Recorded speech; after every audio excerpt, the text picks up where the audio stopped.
What would happen if you stopped eating breakfast, skipped lunch, ignored the afternoon cravings, and ate just one meal for the entire day? At first, it sounds simple. One meal, no calorie counting all day, no constant snacking. But inside your body, something much more complicated is happening. Your insulin levels change. Your body begins using stored energy differently. Hunger hormones rise and fall. Your liver starts releasing stored fuel. And eventually, your body can begin relying more heavily on fat for energy. But here's the question. Is eating once a day actually good for you? Or could it cause more problems than benefits? Today, we're going hour by hour, from the moment you finish your one meal, all the way to the next meal. And by the end, you'll understand exactly what your body may be doing during those 24 hours. Let's start at hour 0. You've just finished your one meal. Your digestive system immediately gets to work. Food enters your stomach and begins breaking down. Carbohydrates are digested into glucose. Proteins are broken down into amino acids. Fats are broken down into fatty acids and other components. Your blood glucose begins to rise as nutrients are absorbed, and your pancreas responds by releasing insulin. Insulin helps your cells take up glucose and signals your body to store and use incoming nutrients. At this point, you're not really in a fasting state. Your body is focused on processing the meal you just ate. And depending on how large that meal was, digestion and absorption can continue for several hours. But then something begins to change. A few hours after eating, the immediate flow of nutrients into your bloodstream begins to decrease. Your insulin levels generally start moving back toward baseline. Your body doesn't need to keep processing a huge amount of incoming food forever, so it gradually shifts from using recently absorbed nutrients toward using stored energy. Your liver plays an important role here. It stores glucose in the form of glycogen. When your body needs glucose between meals, the liver can release it. And this is where fasting becomes interesting, because your body doesn't suddenly run out of energy just because you stopped eating. Instead, it starts changing where that energy comes from. By hour 4 to 6, your body is moving further away from the immediate post-meal state. Insulin is generally lower than it was after your meal. Your body is still using glucose, but it is also increasingly relying on stored fuel. Your liver can break down glycogen to help maintain blood glucose. Meanwhile, stored body fat can begin contributing more energy. This doesn't mean you're suddenly burning belly fat. That's an important distinction. Fat is being released and used throughout the body, according to your overall energy needs. And where fat comes off first depends on genetics, hormones, sex, body composition, and other factors. So don't believe anyone who tells you that hour 6 is when your belly fat magically disappears. Your metabolism is more complicated than that. Now, something else may become noticeable. Hunger. You might feel hungry simply because you're used to eating at this time. And hunger isn't always a sign that your body is running out of energy. Your appetite is influenced by hormones, habits, sleep, stress, food cues, and your normal meal schedule. If you usually eat lunch at 1 p.m., your brain may start expecting food around that time. That's one reason fasting can feel difficult at first. But hunger can also come in waves. You might feel extremely hungry for 20 or 30 minutes, and then suddenly feel fine again. This is one of the reasons people who practice time-restricted eating sometimes report that their hunger becomes easier to manage over time. But individual responses are very different. As the fasting period continues, your body becomes increasingly dependent on stored fuel. Your liver continues helping maintain blood glucose. Muscles also contain glycogen, but muscle glycogen is primarily stored for use by those muscles themselves during activity. Your body is constantly trying to maintain a stable internal environment. Your brain still needs fuel. Your red blood cells still need glucose. Your muscles need energy. Your organs need energy. So your body doesn't simply turn off because you're not eating. Instead, it begins carefully managing its energy reserves. And this is one of the most remarkable features of human metabolism. Your body has multiple fuel systems. Now we're getting deeper into the fasting period. As insulin remains relatively low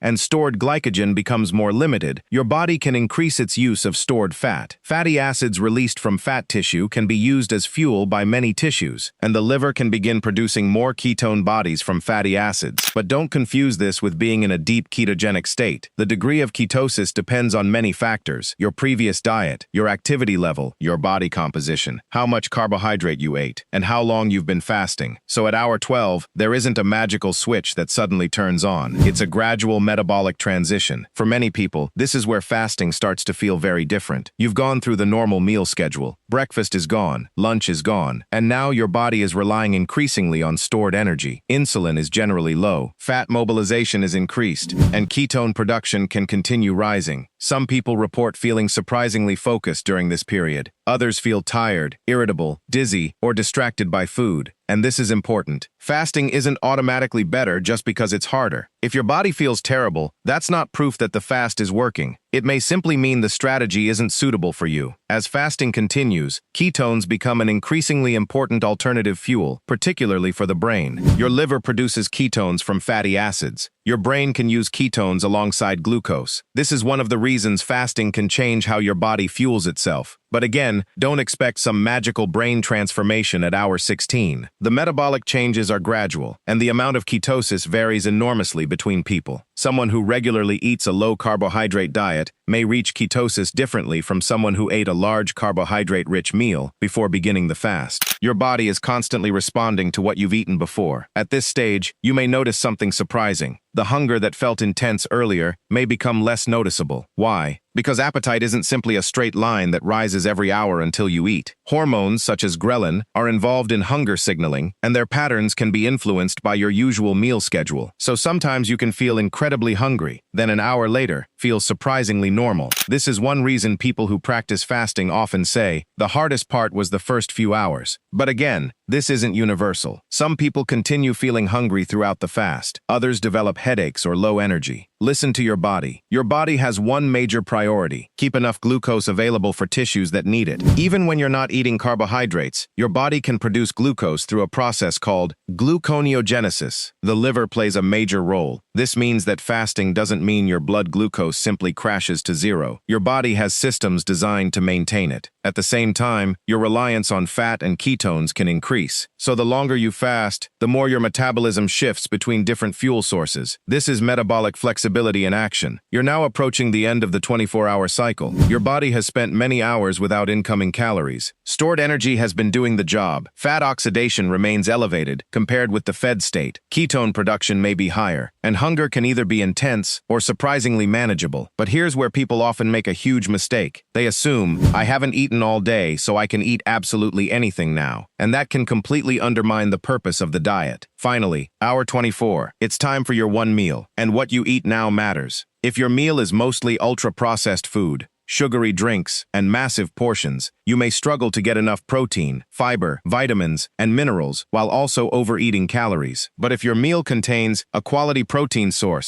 plenty of vegetables, high-fiber carbohydrates, healthy fats, and nutrient-dense whole foods, you have a much better chance of meeting your nutritional needs. And remember, eating once a day does not automatically cause fat loss. Fat loss ultimately depends heavily on your overall energy balance. If your one meal contains more calories than your body needs, you may not lose weight. So OMAD isn't magic. It's simply one eating pattern, and this is extremely important. Eating once a day isn't appropriate for everyone. Children and teenagers generally shouldn't use restrictive fasting diets without appropriate medical guidance. Pregnant or breastfeeding people have different nutritional requirements. People with diabetes, especially those using glucose-lowering medication, shouldn't experiment with prolonged fasting without medical guidance. And anyone with a history of an eating disorder should be especially cautious with restrictive eating patterns. If fasting causes fainting, severe weakness, confusion, persistent dizziness, or other concerning symptoms, stop and seek medical advice. The goal isn't to see how long you can go without food. The goal is better health.